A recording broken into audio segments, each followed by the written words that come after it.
bust out shooting my little ash bow. I'm not going to put the tip on the ground by gum, but look at that. It surpasses me in height.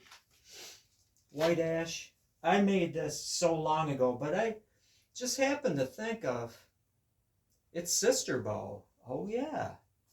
This came from a small diameter tree.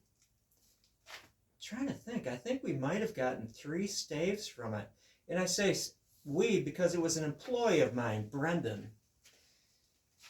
Occasionally you run into somebody, it has to have been dragged out from the Stone Age. I mean, this person was like plucked from thousands of years ago and then placed in this realm that you and I inhabit. He taught me how to start a fire with a hand drill. And my gosh, 1, 2, he had number. Said he had old man hands. He wouldn't get the blisters. His hands looked like the bottom of somebody's feet. But man, he could start a fire with a hand drill in like under a minute. Literally, 1,002, boom, he has an ember. You know, a good guy. But one day he asked me, hey, do you mind if I go out and gather ash to make a bow? I'm like, sure. Remember, cut down the ash, nice piece of ash. And split it. I think because of a branch, we only had 3. I don't know where the other one went. But Brendan made a bow, and I made this one. And I remember he was kind of put out because he wanted all the staves. But it's like, no, I am the Lord and Master of the Preserve. I get part of that wood as a tribute. So he made a bow, and I didn't see it right away. But I looked at that bow, and it's like, he's a fellow that didn't read a lot of the Boyer's Bibles type of thing, right? To get historical bows. But I looked at that thing. It was a long bow like this, made, you know, from the same stave. But when I looked at it, it's, oh my goodness.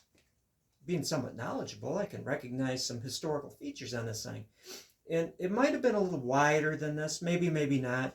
But then it went down. Check this out. Narrowed tips and a little bit thicker. He just innately, it was in him, having old man hands and being plucked from the briny depths of time. And it's interesting what he did with that bow. He wound up going to Michigan State University. And if you're familiar with Michigan State University, it has a natural area, right? And he made arrowheads out of a Coke bottle, right? Made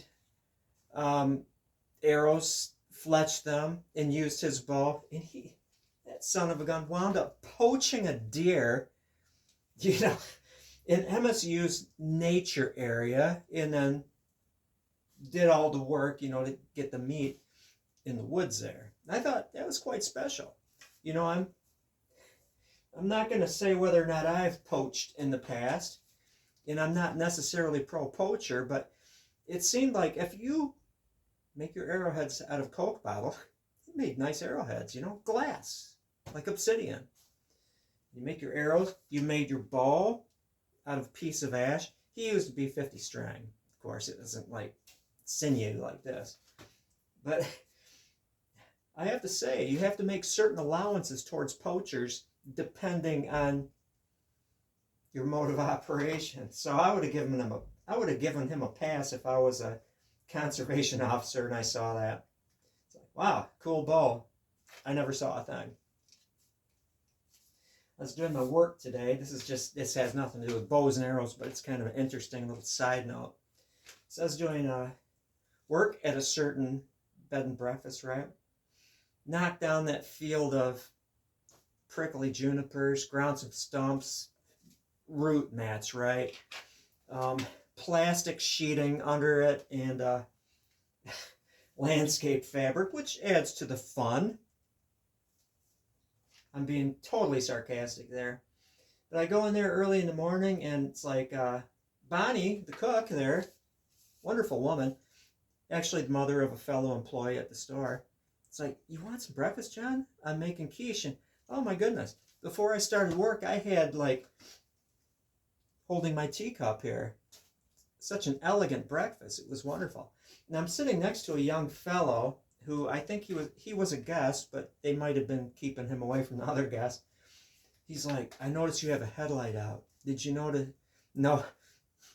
Did you know that if you have a headlight out in your car, it's usually intentional. It means you're in a cult. I'm like, well, yeah, I'm in the cult if I haven't checked my headlights, and I'm in the burned out headlight cult. You know, me being me. And he went on, the Illuminati, Freemasons, all these other things. So if you see somebody with a burned out headlight or taillight, they're in the Illuminati. I mean, this guy's somewhere else. A nice guy, even offered to help me drag brush, but no editorializing here. Anyway, I'm going to continue shooting my bow. By all standards, this thing, round-bellied ash, has pretty horrendous string follow. But you know, when I yank it back to draw, it's 55 pounds. And so if I was to attempt, I don't think, you know, honestly, I'm not going to attempt to fire harden it and get rid of that string follow. This bow has some good memories. And it's old. And it came from the preserve. And it's got Brendan's sister bow. I don't think his bow is still alive. Not like this. Oh, it rubs the lotion on its skin. Or else it gets the hose again. Nah. I even thought about, well, I wonder if anyone wants to buy it. But no, not this bow. This ain't for sale. This is a bow of my people. Early European style with them European-like. I love those little things. It's kind of scooped out. You could eat your cereal with that. Enough of that frivolity. It's time to go.